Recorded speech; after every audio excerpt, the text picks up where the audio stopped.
الحمدللہ رب العالمین والصلاة والسلام علی رسول اللہ صلی اللہ علیہ وسلم رب اشرح لی صدری ویسر لی امری واحلل عقدۃ من لسانی یفقہوا قولی سبحانک لا علم لنا الا ما علمتنا انک انت العلیم الحکیم رب زدنا علما ان الخیر الحدیث کتاب اللہ وخیر الہدی ہدی محمد صلی اللہ علیہ وسلم اما بعد ہم نے کل پڑھا تھا کہ اللہ تعالیٰ نے فرمایا کہ ہم نے جتنے بھی نبی یا رسول بھیجے سب جو ہے وہ کھانا کھاتے تھے اور وہ ہمیشہ زندہ رہنے والے نہیں تھے. یہ باقاعدہ آیت کا ترجمہ ہے. اس کا مطلب کہ ہر نبی اور رسول انسانوں میں سے تھے. ٹھیک ہے. پھر ہم نے پڑھا کہ اللہ تعالیٰ نے ظالم قوموں کو ہلاک کیا اور جو اس میں ایمان لے آئے تھے ان کو اور ان کے ساتھ ان کے نبیوں کو اللہ نے نجات دی. پھر ہم نے پڑھا کہ تمہاری طرف ایسی کتاب اتاری گئی ہے جس میں تمہارا ذکر ہے. اس کی ڈیٹیل بھی ہم پڑھ چکے ہیں. ٹھیک ہے. پھر ہم نے اس میں پڑھا کہ جب ان پر عذاب آیا تو وہ پھر بھاگنے لگے ادھر ادھر اللہ کے عذاب سے ڈر کے، لیکن کوئی جگہ نہیں تھی بھاگنے کی. ٹھیک ہے. آخر وہ اپنے مکانوں میں ہی اوندے پڑے ہو گئے. ٹھیک ہے. اور عذاب آتے ہی ان لوگوں نے کیا کہا؟ ہاں ہم ہی ظالم تھے. لیکن اس وقت کوئی فائدہ نہیں تھا نا اللہ کا عذاب دیکھ کر، یا قیامت جب آ رہی ہوگی سورج مغرب سے نکل آئے گا اس وقت دیکھ کے کوئی توبہ کرے گا تو توبہ قبول نہیں ہوگی اس کی. توبہ کا وقت تو ان حالات میں ہے جو نارمل حالات ہوں. موت کو دیکھ کے توبہ قبول کرنا، نرخرا بجنے لگنا، دجال کا آ جانا، یا اس کے بعد قیامت کی نشانیوں میں جو ہے سورج کا مغرب سے نکلنا، یہ دیکھ کر اگر کوئی توبہ کرے تو توبہ قبول تھوڑی ہے. اس سے پہلے پہلے توبہ قبول ہے. ٹھیک ہے. انشاءاللہ ہم آگے پڑھتے ہیں. اعوذ باللہ السمیع العلیم من الشیطان الرجیم من ہمزہ ونفخہ ونفثہ. فما زالت تلك دعواهم حتى جعلناهم حصيدا خامدين.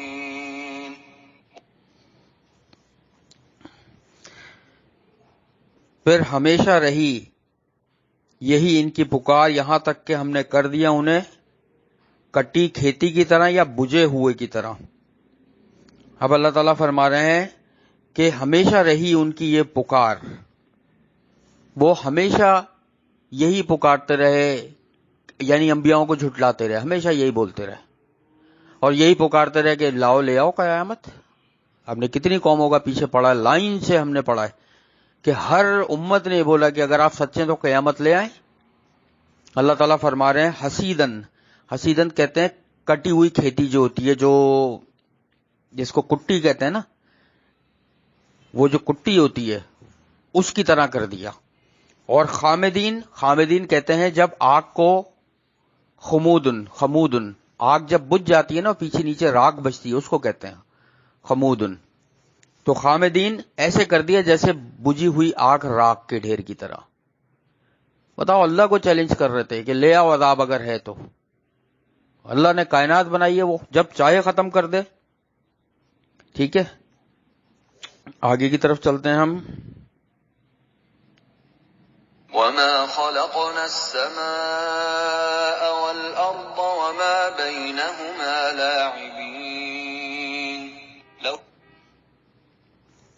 اور نہیں ہم نے پیدا کیا آسمان کو اور زمین کو اور جو کچھ ان کے درمیان ہے کھیلتے ہوئے. اللہ تعالیٰ فرما رہے ہیں کہ ہم نے آسمان اور زمین کو، یا جو کچھ بھی اللہ تعالیٰ نے اس کائنات میں تخلیق کیا ہے وہ بے فائدہ نہیں پیدا کیا، ہنسی مذاق کے لیے نہیں پیدا کیا، یا بے فائدہ جس کا کوئی فائدہ نہیں ہے اس لیے پیدا نہیں کیا. ہر چیز میں اللہ کی نشانی ہے. سورج کا نکلنا، غروب ہونا، چاند کا آنا جانا، چاند کا منزلیں طے کرنا، چاند کا گھٹنا بڑھنا، ستاروں کا نظر آنا، غائب ہونا. ٹھیک ہے. درختوں کا زمین سے نکلنا، مچھلیوں کا پانی میں تیرنا، ہر چیز جو اللہ نے پیدا کی ہے، یہ جو ہم پڑھ رہے ہیں یہ توحید ربویت ہے. 3 اقسام ہم نے پڑھی تھی نا. توحید ربویت ہے کہ ہر چیز کا خالق مالک مدبر اللہ ہے.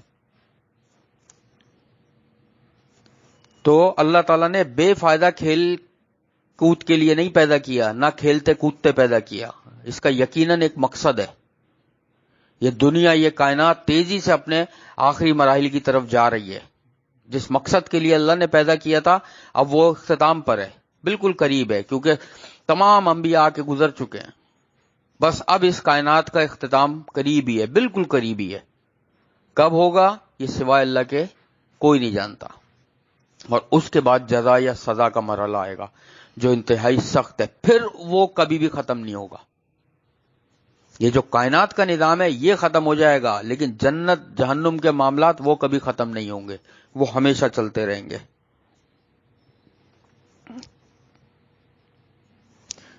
آگے چلتے ہیں. لو أردنا أن نتخذ لهوا لاتخذناه من لدنا إن كنا فاعلين. اگر ہم چاہتے یہ کہ ہم بنائیں کوئی کھیل تماشا تو ہم البتہ بنا لیتے اس کو اپنے پاس سے، اگر ہم ہوتے یہ کام کرنے والے. اللہ فرما رہے ہیں کہ اگر ہم چاہتے کہ واقعی کوئی کھیل تماشا بنائیں یا کھیل تماشا کر کے اس کائنات کو بنائیں یا کھیل تماشے کے لیے بنائیں، تو اللہ کو روکنے والا کون ہے؟ اللہ تعالیٰ فرما رہے ہیں ہم بنا لیتے. پھر اللہ کو کون منع کر سکتا ہے؟ یا اللہ کسی کا وہ تھوڑی ہے کسی کے آگے جواب دے. اللہ تو خالق مالک ہے، سمجھے؟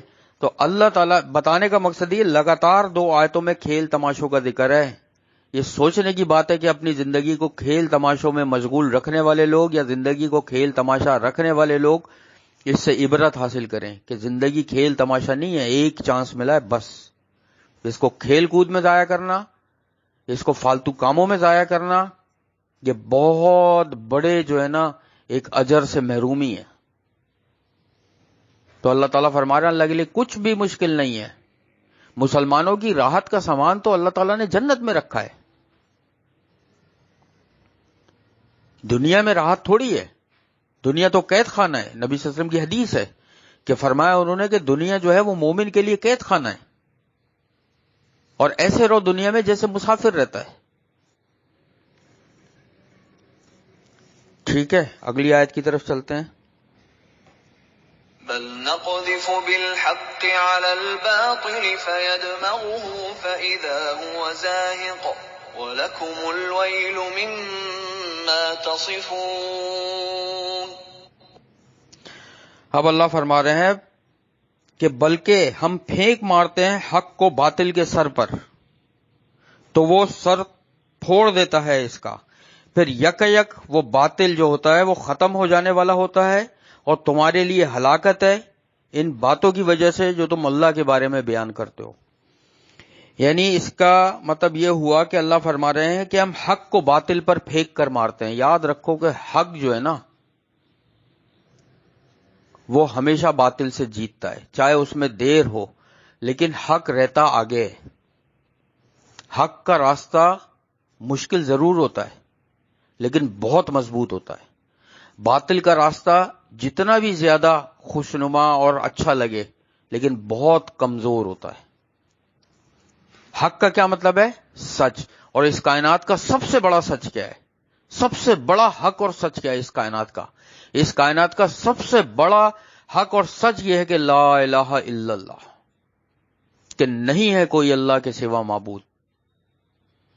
ٹھیک ہے، اس میں کلمہ حسر کا استعمال ہوا ہے، جیسے میں نے بتایا تھا کہ الا اللہ، یہ کلمہ حسر آتا ہے کہ تمام چیزیں ریجیکٹ ہو گئیں اور کیا بچا آخر میں؟ صرف اللہ.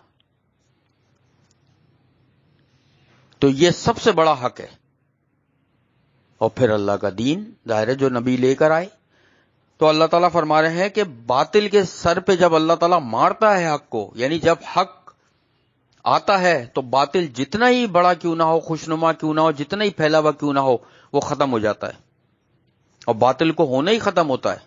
حق آ گیا، باطل مٹ گیا. نبی صلی اللہ علیہ وسلم یہی جملہ دہراتے جا رہے تھے اور خانہ کعبہ کے بت جو ہے وہ توڑتے جا رہے تھے کہ حق آ گیا اور باطل مٹ گیا. اور پھر اللہ فرما رہے ہیں تمہارے لیے ہلاکت ہے ان باتوں کی وجہ سے تم بیان کرتے ہو. مشرکین مکہ کیا کہتے تھے؟ کبھی کہتے تھے اللہ کی اولاد ہے، کبھی کہتے تھے فرشتے اللہ کی بیٹیاں ہیں، کبھی کہتے تھے کہ لے کر آ جاؤ، قیامت کچھ نہیں آنی، نہ ہمیں زندہ ہونا ہے. کبھی کہتے تھے کیسے ہوگا، جب مر جائیں گے اس میں چلے جائیں گے، مٹی ہو جائیں گے تو کیسے زندہ ہوں گے. تو اللہ تعالیٰ فرما رہے ہیں کہ ہلاکت ہے ان باتوں کی وجہ سے جو یہ اللہ پر بیان کرتے ہیں. اللہ کے لیے سب کچھ آسان ہے کرنا. اللہ تعالیٰ فرماتا ہے کہ اللہ جو کرنا چاہتا ہے اس کے لیے کہتا ہے کن فیکون، پس وہ ہو جاتی ہے. اللہ کے لیے کچھ بھی مشکل نہیں ہے کچھ کرنا. موسیٰ علیہ السلام نے جب سمندر پہ عصا مارا تو اللہ نے کن کہا، ختم، سمندر 2 ٹکڑے ہو گیا. اونٹنی صالح علیہ السلام نے اشارہ کیا پہاڑ کی طرف، اللہ نے حکم دیا پہاڑ کو اونٹنی نکالو، پہاڑ سے اونٹنی زندہ اونٹنی نکل آئی جو حاملہ تھی. یہ اللہ کی شان ہے. حضرت عیسیٰ علیہ السلام کو اللہ نے پیدا کیا، مریم علیہ السلام کی طرف جبریل علیہ السلام کو بھیجا، انہوں نے پھونک ماری، ہاتھ پھیرا، ختم، حضرت عیسیٰ علیہ السلام آ گئے ان کے پیٹ میں. اللہ کے لیے کچھ مشکل نہیں ہے. اللہ تعالیٰ نے اس کائنات میں بغیر ماں باپ کے بھی پیدا کر کے دکھایا حضرت آدم علیہ السلام کو، بغیر ماں کے بھی پیدا کر کے دکھایا حضرت بی بی حوا کو، اور بغیر باپ کے بھی پیدا کر کے دکھایا حضرت عیسیٰ علیہ السلام کو. اللہ تعالیٰ نے ہر معجزہ دکھایا ہے، پھر بھی ایمان نہیں لاتے اور جھوٹ بولتے ہیں. تو کیا انتظار کر رہے ہیں اللہ کی پکڑ کا؟ اگلی آیت کی طرف چلتے ہیں. وَلَهُ مَن فِي السَّمَاوَاتِ وَالْأَرْضِ وَمَنْ عِندَهُ لَا يَسْتَكْبِرُونَ عَنْ عِبَادَتِهِ وَلَا يَسْتَحْسِرُونَ. اور اسی کا ہے جو کوئی بھی ہے آسمان میں اور زمین میں، اور وہ جو اس کے پاس ہیں، نہ وہ تکبر کرتے ہیں اس کی عبادت سے اور نہ وہ تھکتے ہیں. اللہ تعالیٰ فرما رہے ہیں آسمان اور زمین میں جو کچھ بھی ہے، مخلوقات، تمام چیزیں، چرند پرند، جاندار بے جان چیزیں، وہ سب اللہ کا ہے. ہم پڑھتے ہیں نا انا للہ و انا الیہ راجعون، کہ ہم تو اللہ ہی کی طرف سے آئے ہیں اور پھر ہمیں پلٹ کے اللہ ہی کی طرف جانا ہے. سب کو پلٹنا ہے. ترجع الامور لکل ترجع الامور، کہ تمام کاموں کو اللہ کی طرف پلٹنا ہے. صرف یہی چیزیں نہیں جو فزیکلی ہیں، ہر چیز کو پلٹنا ہے اللہ کی طرف. تو تمام آسمانوں اور زمین میں جو کچھ بھی ہے وہ اللہ کا ہے. اور یہاں اس سے مراد ہے کہ وہ تکبر نہیں کرتے. فرشتے اللہ کی عبادت میں تکبر نہیں کرتے. فرشتے، جو فرشتہ سجدے میں قیامت تک سجدے میں رہے گا، جو رکوع میں قیامت تک رکوع میں رہے گا، جو قیام میں قیامت تک قیام میں کھڑا رہے گا، جو اللہ کی تسبیح اور پاکیزگی بیان کر رہا قیامت تک کرتا رہے گا. اور جب قیامت قائم ہوگی تو فرشتے کہیں گے یا اللہ ہم تیری عبادت کا حق ادا نہیں کر پائے. بتاؤ، نہ وہ کھاتے ہیں، نہ پیتے ہیں، نہ رفع حاجت ہے، نہ ان کی بیویاں ہیں، نہ بچے ہیں، نہ شادیاں ہیں، نہ کچھ ہے، نہ رشتہ داری ہے، نہ کوئی تقریبات ہیں، صرف اللہ کی عبادت کر رہے ہیں. اور پھر وہ کہیں گے یا اللہ ہم حق ادا نہیں کر پائے. اور اللہ تعالیٰ فرما رہے ہیں لا یستکبرون، ایک تو وہ تکبر نہیں کرتے.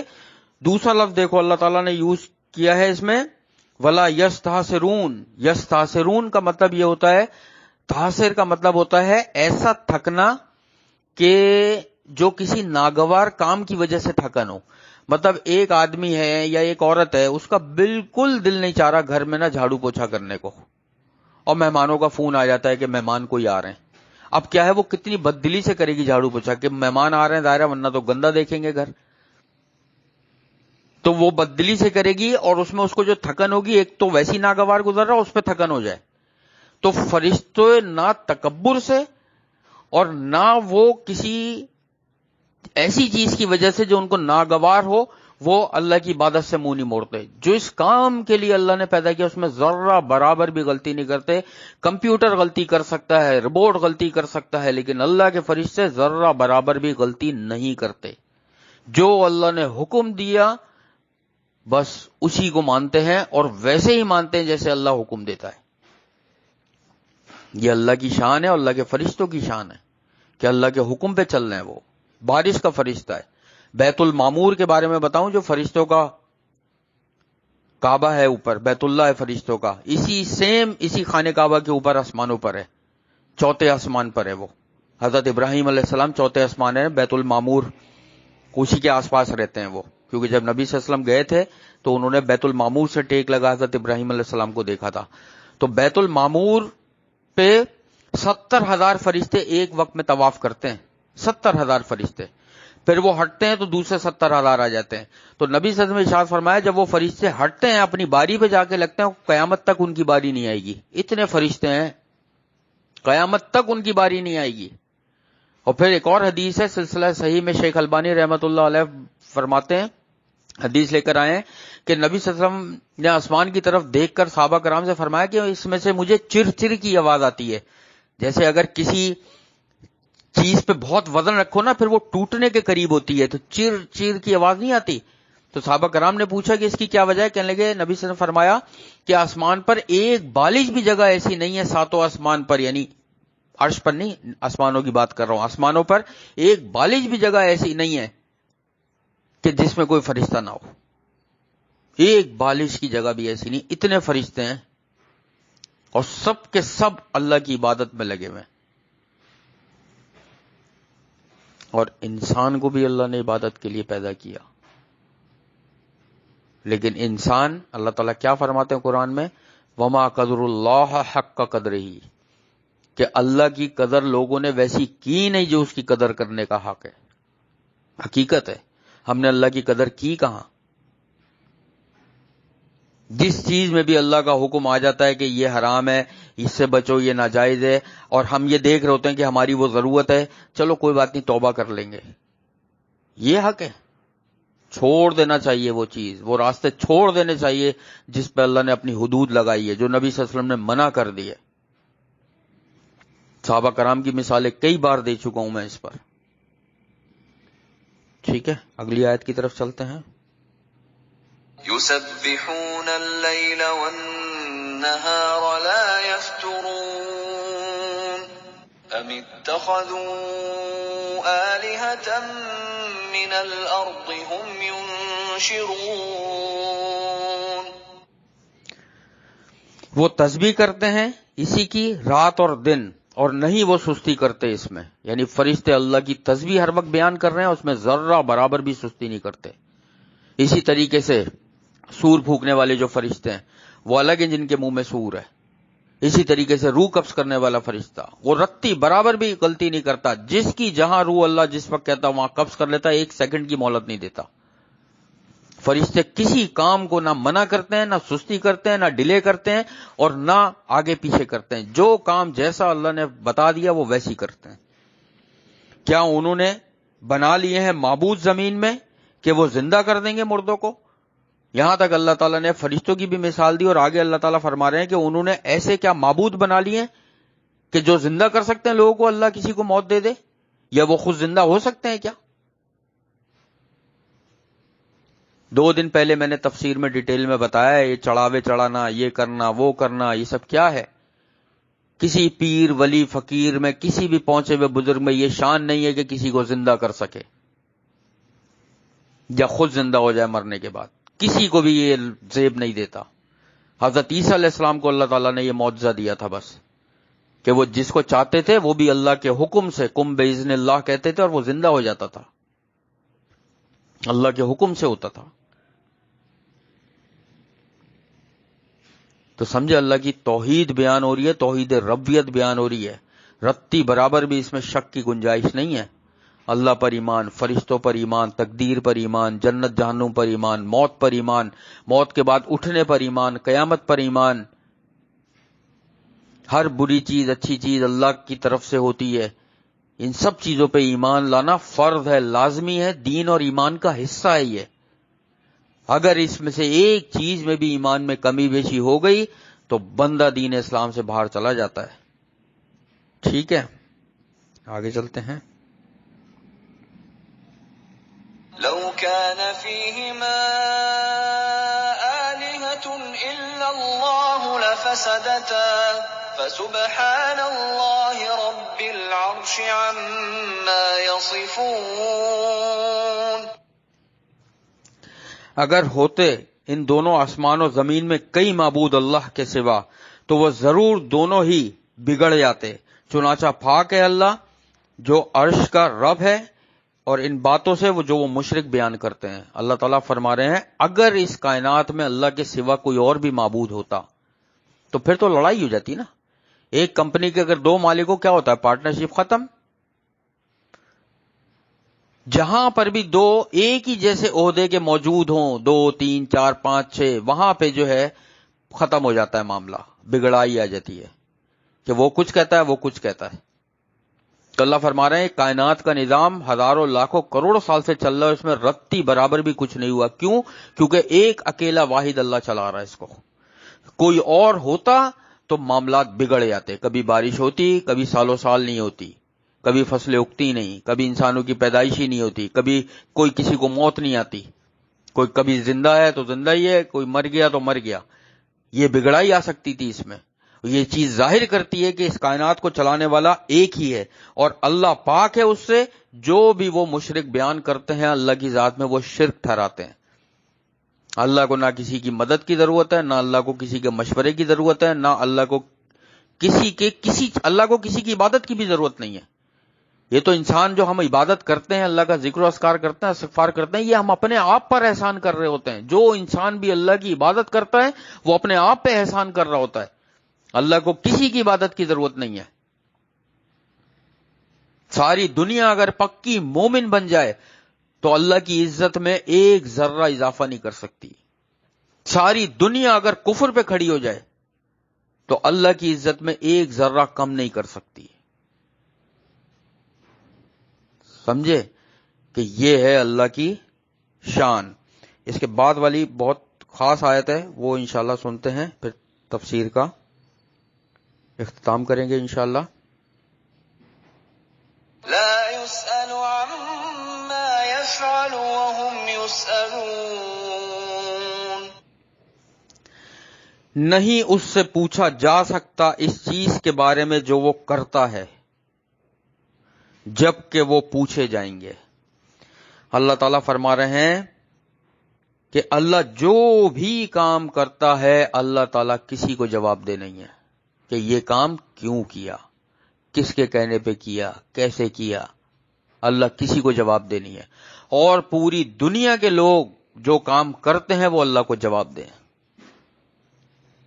یہ ہے اللہ کی صحیح معنوں میں شان کہ اللہ کسی کو جواب دے نہیں ہے. اللہ جس کو چاہے جب موت دے دے، اور اللہ جس کو چاہے زندہ رکھے، جس کو چاہے صحت دے، جس کو چاہے بیماری دے، جتنی لمبی جس پہ آزمائش رکھے، کسی کو آزمائش بالکل نہ دے، جس کو چاہے جتنا پیسہ دے، جس کو چاہے جتنی عزت دے. اللہ کسی کو جواب دے نہیں ہے. لیکن اللہ کی ایک حکمت ہے، ایک قانون ہے، ایک اصول ہے، اللہ اس کے تحت چلتا ہے اپنے، جو اللہ نے خود بنایا ہوا ہے. اللہ کو کسی کی ضرورت نہیں ہے، اور ہر بندہ اللہ کا محتاج ہے.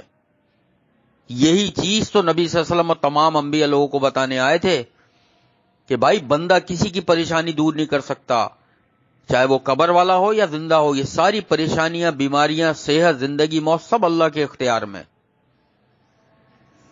سب لوگوں کو اللہ کی طرف پلٹنا ہے، اور پھر اللہ تعالیٰ ان سے پوچھے گا جو کچھ دنیا میں کیا ہے. یہ ہے اصل چیز توحید اور ربویت، توحید ربویت. خالص ہم نے توحید پڑھی ہے اس میں اس وقت، اور پھر لوگ اللہ کا شریک ٹھہراتے ہیں. کتنے افسوس کی بات ہے کہ پھر اللہ کو چھوڑ کر کسی اور کے در پہ جاتے ہیں کہ فلاں یہ کر دے گا تو میرا بیڑا پار ہو جائے گا. اللہ نے کسی کو پکڑ لیا، نبی صلی اللہ علیہ وسلم نے فرمایا اپنی بیٹی سے، حضرت فاطمہ رضی اللہ تعالیٰ عنہا سے، کہ فاطمہ محمد کی بیٹی ہے، یہ مت سوچنا نہیں بخشی جائے گی، اپنے عمل اچھے کرو. اپنی بیٹی سے فرما رہے ہیں تو ہم کس کھاتے میں ہیں؟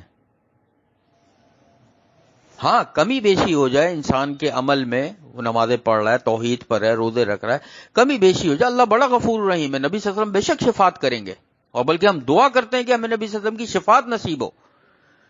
لیکن اڑ کے بیٹھ جانا اور یہ سوچ لینا میں یہ کام نہیں کر رہا، میں تو بخشا جاؤں گا، یہ بہت بڑا دھوکہ ہے. اگر اللہ نے پکڑ لیا تو انسان وہ سوچے جواب کیا دے گا. یہ تو اللہ کے اختیار میں، جس کو بخشے گا، جس کو چھوڑے گا، جس کو عذاب دے گا، جس کو اللہ چھوڑ دے گا، جس کو جنت میں ڈالے گا، جس کو جہنم میں ڈالے گا، سب اللہ کے اختیار میں. لیکن وہ یہ سوچے اگر پکڑ لیا تو کیا جواب دے گا، بس. اور یہی تعلیم دینے نبی صلی اللہ علیہ وسلم آئے تھے. صحابہ کرام پوری زندگیاں عبادت میں گزاری، صدقہ خیرات اور جہاد میں گزاری، اور راتوں کو روتے تھے کھڑے ہو کے کہ یا اللہ تو معاف کر دے۔ نبی صلی اللہ علیہ وسلم رات کا قیام اللیل کر رہے ہیں، تہجد پڑھ رہے ہیں، رو رہے ہیں، پیروں میں ورم آ گیا ان کے کہ رو رہے ہیں، استغفار کر رہے ہیں اپنے لیے، اپنی امت کے لیے۔ صحابہ کرام رو رہے ہیں کہ ہمارے اعمال ضائع نہ کر دے اللہ تعالیٰ۔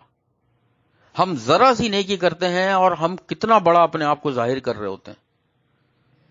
ذرا سا کسی کے گھر میں راشن ڈلوا دیا، کسی کو کچھ کر دیا، کسی کے علاج کے لیے پیسہ دے دیا، تو ہمیں توقع یہ ہوتی ہے کہ ہمارے ساتھ وہ احسان کرے، جب ہم اس کے گھر جائیں یا وہ آئے تو بہت عزت سے ہمیں پیش آئے اور ایسے کرے۔ تو کیا یہ ریاکاری ہے؟ ہم اس کے لیے کر رہے ہیں کہ وہ ہمارے ساتھ یہ کرے؟ ہم یہ جملے بول رہے ہوتے ہیں، دوسروں کو بتا رہے ہوتے ہیں دیکھو احسان فراموش کو، اپنی نیکیاں دنیا میں ضائع کر رہے ہوتے ہیں کہ یار ہم نے اس کے ساتھ یہ احسان کیا، جب ہم اس کے گھر پہ گئے تو ہمارے ساتھ یہ سلوک کر رہا ہے۔ منہ پہ اٹھا کے مار دی جاتی ہیں ایسی نیکیاں۔ یہ ہم پڑھ چکے ہیں کہ اللہ تعالیٰ فرماتا ہے کہ کوئی بھی احسان کسی پر اگر کرو تو اس کو ظاہر کر کے اپنی نیکیاں مت گواؤ۔ کوئی صدقہ خیرات کرو تو اس کو جتلا کر اپنی نیکیاں مت گواؤ۔ آج ہر جگہ یہی حال ہے کہ ذرا سی نیکی کسی رشتہ دار کے ساتھ، پڑوسی کے ساتھ، بہن بھائیوں کے ساتھ، خاندان میں، باہر، آفس میں، کاروبار، کہیں بھی ہم چھوٹی سی نیکی کر رہے ہوتے ہیں، کسی کا علاج، راشن، بچوں کی فیس، فلاں یہ کروا دیا، کوئی ضرورت تھی کر دیا، تو ہم پہلی چیز سب کو بتا رہے ہوتے ہیں، دوسری چیز پھر ہم اگر وہ ہم کوئی برا سلوک کر لے تو ہم پھر احسان وہ کر رہے ہوتے ہیں، جتلا رہے ہوتے ہیں دوسری، یہ دیکھو میں نے احسان کیا تھا اور اس نے کیا بدلہ دیا مجھے۔ تو کیا اس لیے کیا تھا کہ وہ آپ کو بدلہ دے؟ یعنی اس کے لیے کیا تھا یا اللہ سے بدلہ چاہیے تھا؟ ہر نبی نے اپنی امت سے یہ فرمایا، ہر نبی نے کہ اجری اللہ، پورا قرآن پڑا ہوا ہے اس دو لفظوں سے، اجری اللہ، کہ میرا اجر جو ہے وہ اللہ کے ذمہ ہے، میں تم سے کوئی روزی نہیں مانگتا، کوئی پیسہ نہیں مانگتا، کوئی دولت نہیں مانگتا، کچھ نہیں مانگتا، میں تو اللہ سے اجر لینے والا ہوں۔ اور ہم کیا کر رہے ہوتے ہیں؟ تو سوچو بیٹا، یہ اللہ تعالیٰ اگر پوچھ لے گا کسی سے تو جواب کیا دیں گے؟ دعا یہی ہے کہ جو کچھ بھی ہم نے پڑھا ہے اللہ تعالیٰ اس پہ عمل کرنے کی توفیق عطا فرمائے۔ یا حیو یا قیوم برحمتک استغیث، اللہم صلی علی محمد وعلی آل محمد۔ یا اللہ جو کچھ بھی ہم نے تیرے کلام سے پڑھا ہے یا اللہ، اس میں جو غلطیاں یا کوتاہیاں ہو گئی ہوں اللہ، اس کو اپنی رحمت سے درگزر فرما دیجیے۔ جو کچھ بھی ہم نے پڑھا ہے اس پہ ہمیں دل سے عمل کرنے کی توفیق عطا فرما دیجیے۔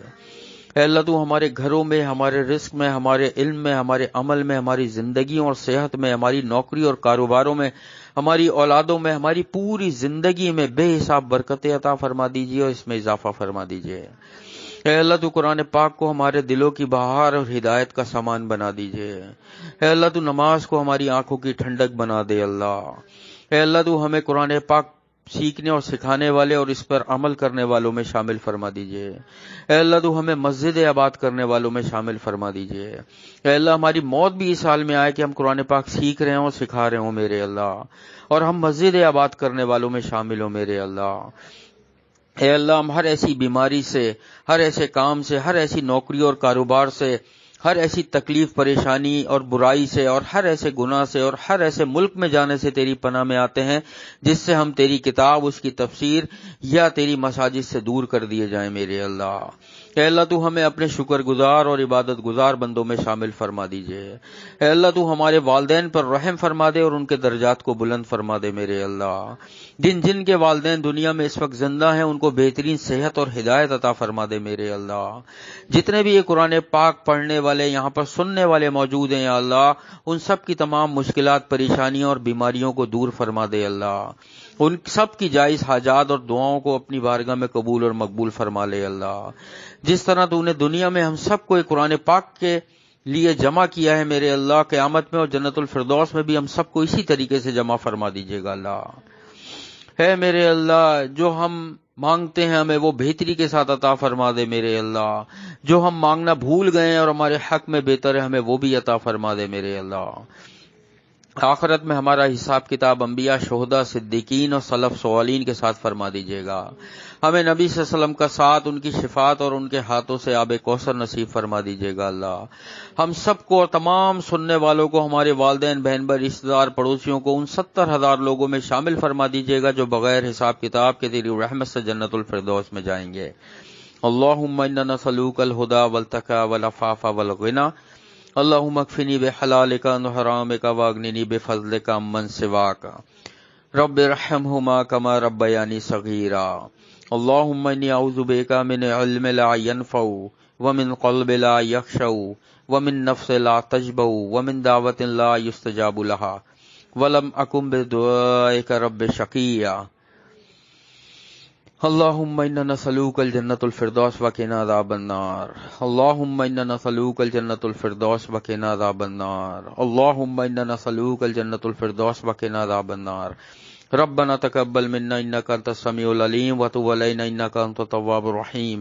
سبحان اللہ عما یصفون وسلام علی المرسلین والحمد للہ رب العالمین۔ اللہم صلی علی محمد۔ صحیح بخاری کی ایک طویل حدیث ہے کہ اللہ کے کچھ فرشتے ایسے ہیں کہ جو دنیا میں صرف اس لیے اللہ نے ڈیوٹی پر رکھا ہے کہ وہ گھومتے رہیں اور یہ دیکھیں کہ اللہ کا ذکر کہاں پر ہو رہا ہے، کون اللہ کا ذکر کر رہا ہے، اللہ کا کلام پڑھ رہا ہے، اللہ کی تعریف بیان کر رہا ہے، اس کی حمد و ثنا کر رہا ہے اور لوگوں تک بات پہنچا رہا ہے، یا اور بھی جو ذکر کر رہا ہو اللہ کا، تکبیرات وغیرہ ہو گئیں۔ جیسے ہی وہ ذکر سنتے ہیں فرشتے وہاں جمع ہو جاتے ہیں اور پروں کا سایہ کر لیتے ہیں۔ پھر اس میں سے کچھ فرشتے جاتے ہیں اللہ کے پاس اور فرماتے ہیں یا اللہ اس زمین پر فلاں جگہ یہ بندہ، نام لے کر بتاتے ہیں یہ بندہ تیرا ذکر کر رہا ہے، تیری کتاب پڑھ رہا ہے، تیرا ذکر کر رہا ہے، حمد کر رہا ہے، تعریف کر رہا ہے، تکبیرات پڑھ رہا ہے، جو بھی وہ عمل کر رہا ہوتا ہے۔ اللہ تعالیٰ کو سب پتہ ہے، پھر اللہ تعالیٰ جانتا ہے لیکن اللہ پھر اس سے پوچھتا ہے اچھا بتاؤ